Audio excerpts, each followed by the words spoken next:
Servus zusammen. This is Scott Warner, and I'm excited to be a part of Humans of Telecom.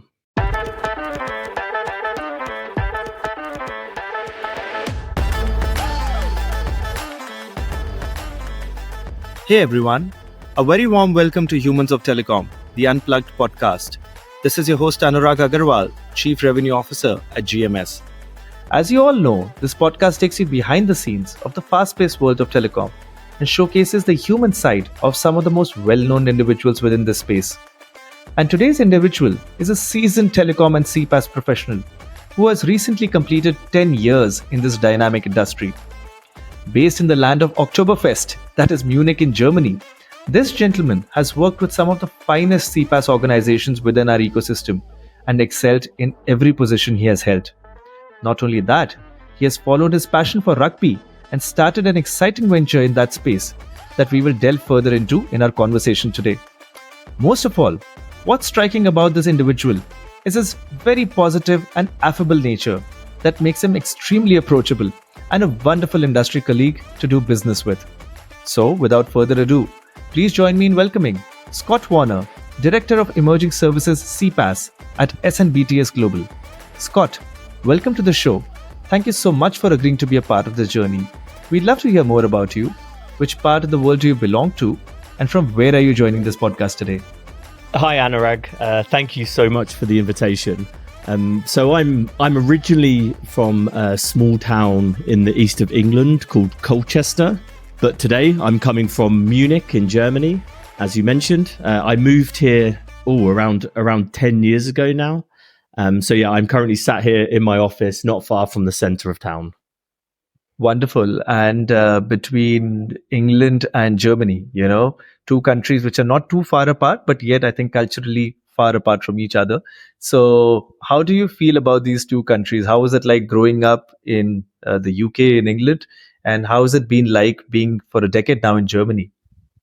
Yeah, so as I said, I grew up in the UK. I never really thought much about living abroad. And then, as I think we'll discuss a little bit later, I got an opportunity here in Munich and thought, yeah, why not? Let's give it a go. And as you say, actually, the UK and Germany, although we've got our differences, there's also a lot of similarities.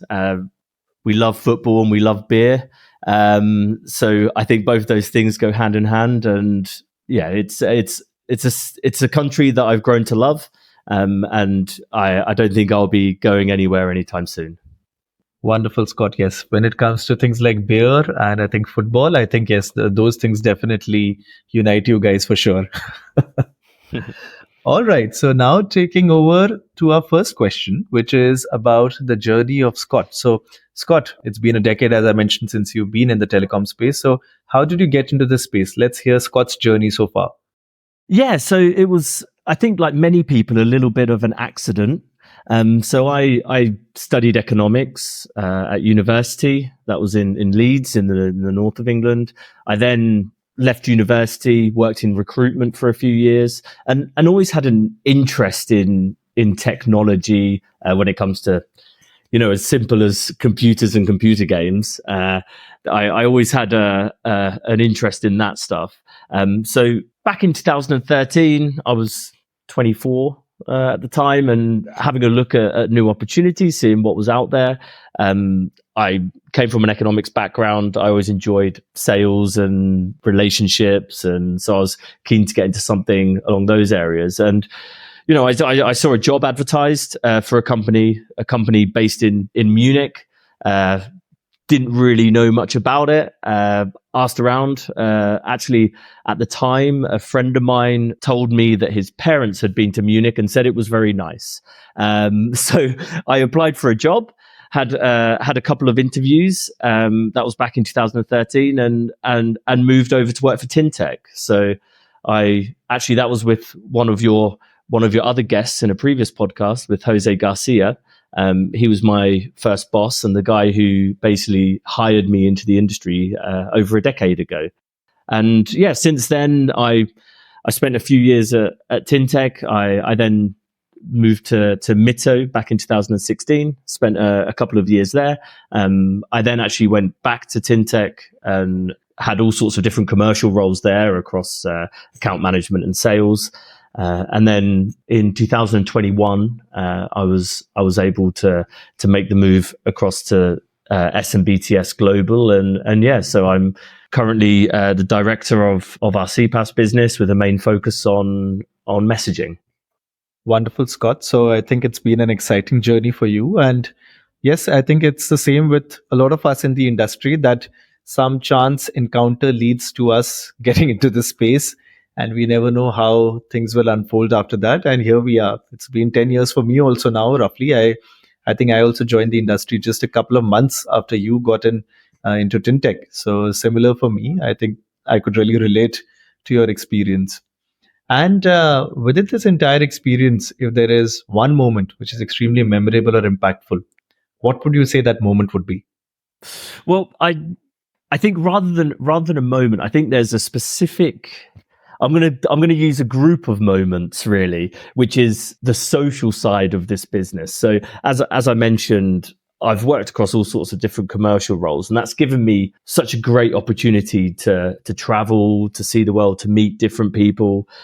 And what that also has given me is the opportunity to socially spend time with people all over the world. So I look back at, there's been so many over the years. There's, Anurag, I remember me and you in Munich in the beer gardens here, having a little tour around the city. You mentioned as well Oktoberfest. I've been probably to Oktoberfest with half of the industry at some point in time. I think there's been opportunities with some of your other guests, David Weiger, who was on a few weeks ago. Plenty of karaoke with him, spending time in Cape Town with the guys there, and even actually just a few weeks ago, I was at the Rugby World Cup semi-final in Paris and was lucky enough to meet up with some industry.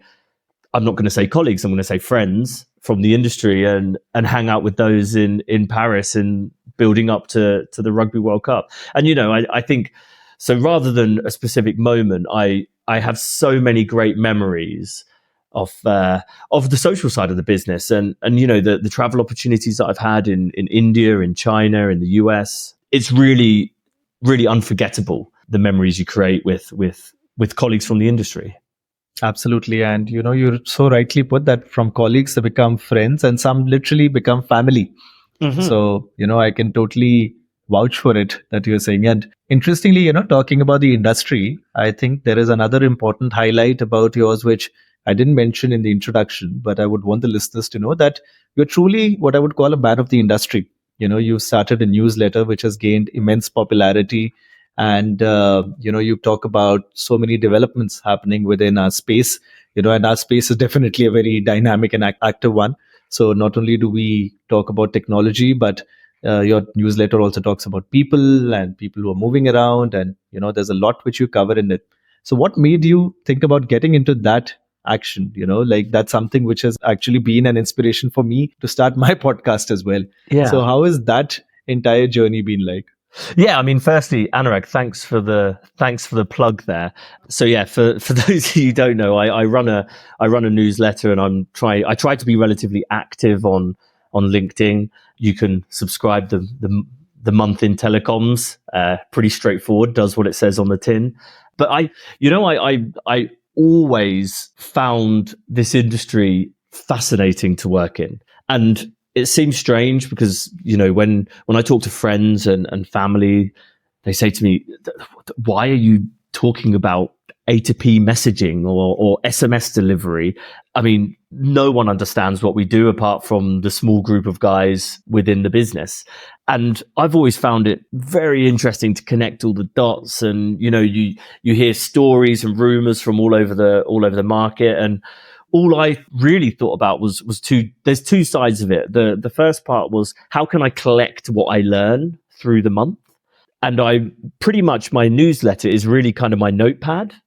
So I have literally I have on my phone in my notes app, I have everything that I learned through the month. And then at some point I thought, I wonder if I can just put this down on paper. And I wonder if that's interesting for someone. So, it was my own learning and my own learning exercise to put that down. And then also, I think this industry is small. We need to look after each other. there's not a huge amount of businesses, so it's a narrow industry, although it is global. So I was just keen to think, how can we support each other? And since then, I follow all. By the way, I obviously listen to your podcast. I follow lots of other newsletters. I follow lots of different people who write a lot of different things. So my inspiration is everything around me, really, for that. Wonderful. All right. And on that note, Scott, let's move over to the human side of Scott Warner. So, firstly, while you are a man of the industry and we know so much about you, but if there is something shocking or unknown about Scott, what would that one thing be? Well, I mean, I had to think about this a little bit. And the answer is... so some people might be aware of this, but not many. But actually, half of my face basically is made out of metal. Now that sounds a little bit gruesome, but back in 2016 I had an injury, and I apologize. I won't go into too much detail, but basically I had to have a reconstruction on my cheekbone and my eye socket. So one of the things that maybe people don't know is that there's a lot of metal in my face. Now, don't worry. It's like it causes no pain and it doesn't go off in the airport. But that's something that I thought, do you know what? Probably I haven't told many people that. A little bit of an insight into my life, perhaps. Well, I must say, Scott, that's quite interesting. Yeah, I mean, when you started off, I was wondering that exactly how did that pan out, and what it firstly reminded me of was Two-Face of Batman. Yeah. And that's the first impression or the first vivid imagination that comes in one's mind. But the other thing which I did think about was that how do you manage through airport security, and do you let alarms go off everywhere? But it's a very interesting thing, and I'm glad that things eventually worked out fine, and I think nobody ever gets to feel that metallic part of your face ever showing up in any manner. No, so actually I prefer like Terminator or something like that. Okay, that's actually the other good one. But you're right. Unfortunately, it doesn't go off at airport security, because I'm always kind of thinking that might be a cool thing. But no, it is what it is, and that's it. Interesting. So I guess, you're very right. I think the Terminator analogy is a good one to consider. And maybe the next time when we meet, we'll discuss more about this. And I'm sure so many other people who are listening to this podcast, they might come up to you and talk about it. So don't be surprised. Perhaps. Awesome.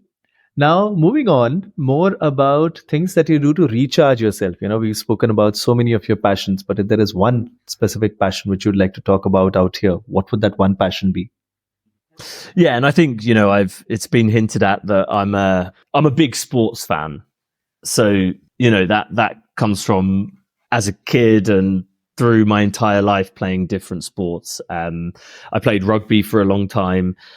As you mentioned at the beginning, I actually also started a business in the rugby industry and in the sports industry. I'm still actually coaching, so I coach rugby here in Munich at the local rugby club. I'm coaching an under-18s team there, which is a lot of fun, something that I really enjoy. I enjoy running as well. I run as often as I can, not as often as I want, but as often as I can. And yeah, growing up, it was always football, tennis. I'm sorry to say Anurag, but cricket as well. I know India haven't had the best week when it comes to cricket, but yeah. Every sport that was available, I played. By the way, I was never particularly good at any of them, but I don't think that should get in the way of a passion. And yeah, that was something that I loved and I still do. And as I mentioned, I'm still involved in sport at the community level, and then obviously watching sport as well. So that's the real thing I do outside of work. That's one of my real passions. Awesome. That's amazing to know. And I think that's such a wonderful thought that, that just because you don't excel in something does not mean that you cannot dabble into it and have that as your passion. That's a wonderful thought, Scott. Oh, exactly. All right. And now, Scott, we're going to play two games. In the first one, I'm going to be putting up 5 words to you. And for each of the words, would love to know the first thought that comes to your mind. So are you ready for that? Yeah, let's go for it. All right. So the first one is telecom. Global. So this business is something special because I'm an English guy in Germany on a call with an Indian guy the other side of the world. This morning I was speaking to colleagues in Japan. I've got colleagues in Miami, in Venezuela, all over the world, and I think that's something that's so special about this business. Absolutely. That's something which is truly exciting and something which is an amazing learning and a maturing experience. You learn so much out of these interactions. Yeah. All right. The second one is motivation. Building. So one of the things, so just not really so much building a house, but building a business or building a podcast or building experience. It's all, I think my motivation is something that really drives me is development. And it's, to me, like, we're always building. We're building on our knowledge. We're building on, our businesses. And for me, that's a real motivating thing. Awesome. Okay. The third one is more on the personal note, family. Oh, this has got to be babies. I mean, my family on my side and my wife's side, there is currently babies everywhere. My wife is actually pregnant right now, so she's due in around 2 weeks. We also have a 2-year-old son already.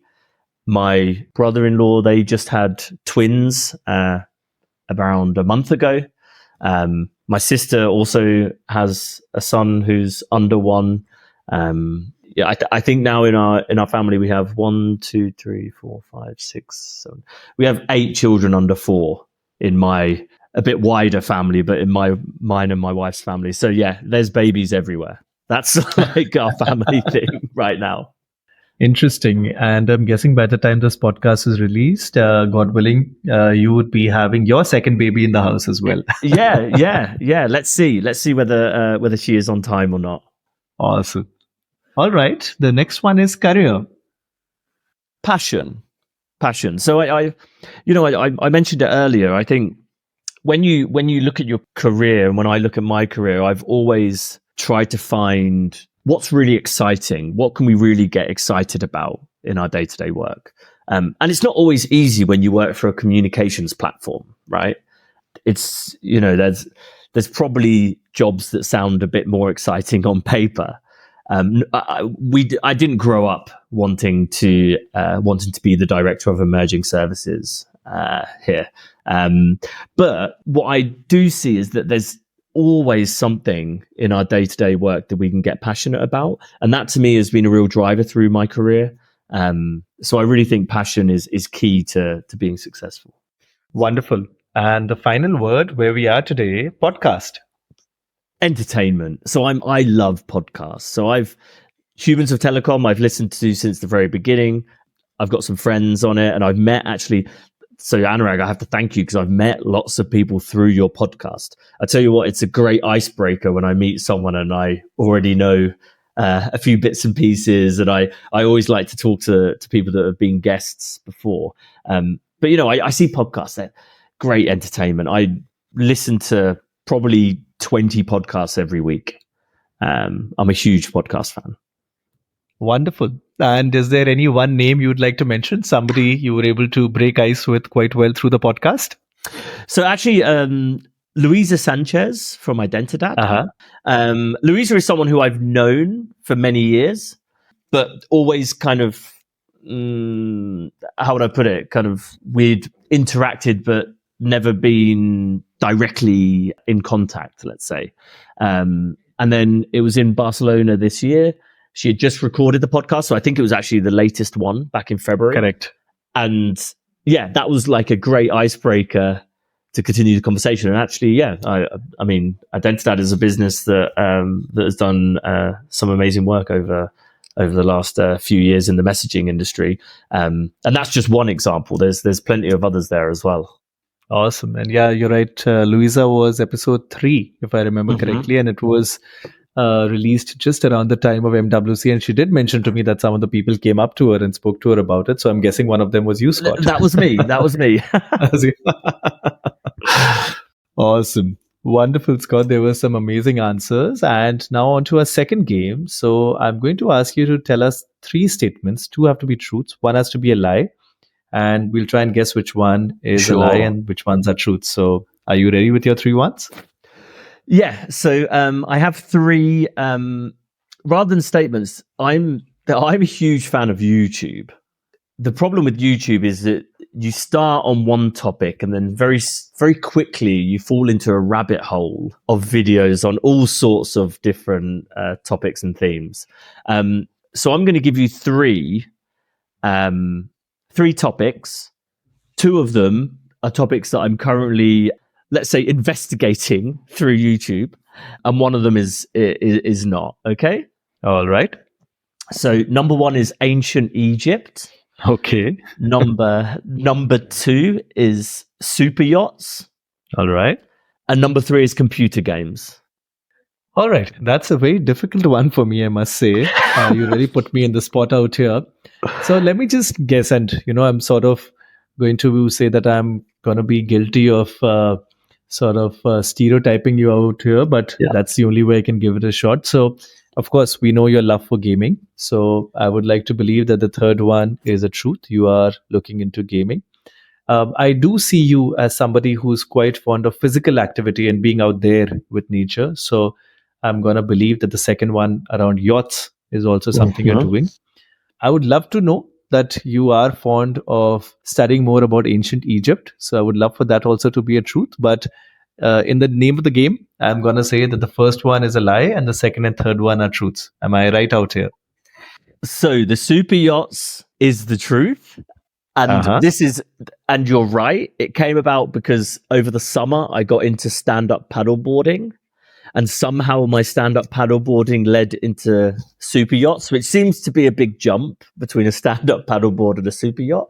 But that's how that happened. And then actually, unfortunately, you're wrong because I've got really into ancient Egypt recently. So it's computer games that I'm not a follower, let's say. So it's ancient Egypt and super yachts that I'm currently enjoying all sorts of, let's say, not necessarily the most accurate YouTube videos related to ancient Egypt, but they're the 2 topics that I'm into at the moment. But it will change next month. So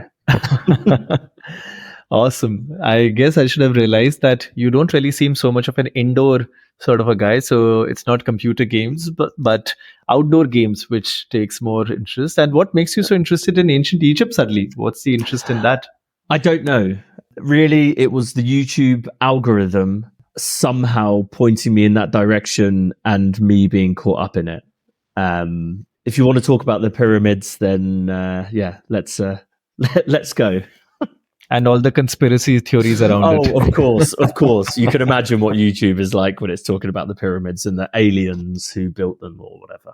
Absolutely. Wonderful, Scott. That was an interesting round. And our final question of this section. So if there's one thing you could change about your life, what would that be? Yeah, I had to. So I've been thinking about this and, I'm really lucky and very fortunate. So, I live in a great city that I love, in a country that I love. If for anyone who's been to Munich, you can probably imagine how great it is to live here with, we have that, the opportunities of a city, but with also a lot of green, a lot of countryside, a lot of, we're close to the mountains. You can ski, you can, in the summer, go to the lakes. There's everything here. So I'm very lucky in my family. My wife is from Munich as well. We're very lucky here. We live in a beautiful house. But I have to say, one of the things it is challenging to live in a different country from the rest of my family and friends.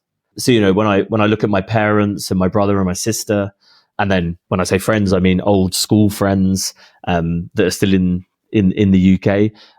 that's something that is challenging. It was, of course, during the coronavirus time, particularly challenging. Living in Germany I'm 2 hours away from the UK on a plane. It's not so dramatic, but you do miss that day-to-day interaction. So if I could, I would somehow get that balance. It's not easy to manage that, especially when you have so much business travel in this industry as well. But yeah, so if there was one thing I could change, it'd be to be a bit closer to my family. Wonderful. I can totally resonate with that also. All right. And now on to our final question, our sign-off section signature question. What does being human mean to you? What sort of a human being would you want the world to remember you as? So I would love to be remembered as someone who's supportive and kind. I look back at my life and not just my career, but my earlier life as well.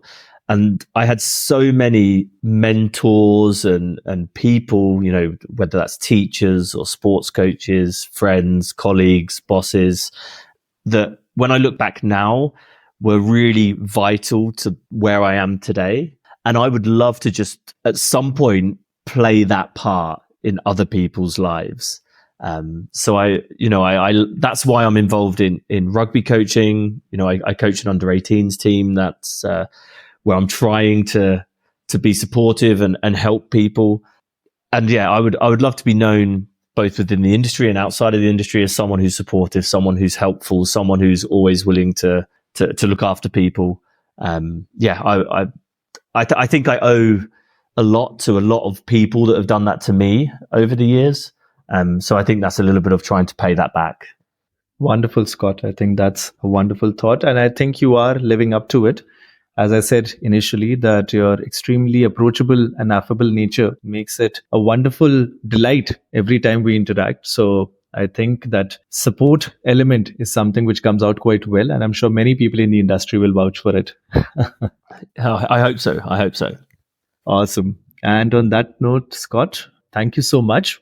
We had such a wonderful conversation. I'm so glad for a long time I was wanting to have you on the show. I'm glad that eventually we could get you here. And it was just as expected, an amazing conversation. I learned so many new things about you. And I even remembered the very first time, yes, you're right, when we met in the beer gardens in Munich back in 2015. That was such a wonderful memory and experience. So thank you for making me relive that for that short span of time just now. And I do hope very soon at some event or in some other shape and form, we do catch up soon. So thanks a lot. Thanks a lot, Anurag. All right. And to all our wonderful listeners here, as always, thanks a lot for tuning into the show. We hope this episode gave you a good glimpse of the human side of Scott Warner, someone who is a true embodiment of the term man of the industry, our very own Terminator of sorts, a big-time sports fan who loves his beer, his rugby, and also his YouTube, a family man who's currently surrounded by babies, and finally, a fantastic individual you would always love to meet. That for us is Scott Warner. So, if you enjoyed today's episode, do stay tuned in because, as always, we shall soon be releasing yet another episode and another compelling story from the telecom space. And do follow the podcast on your preferred streaming channel. On behalf of Humans of Telecom, this is your host Anurag Aggarwal signing off for now. Take care.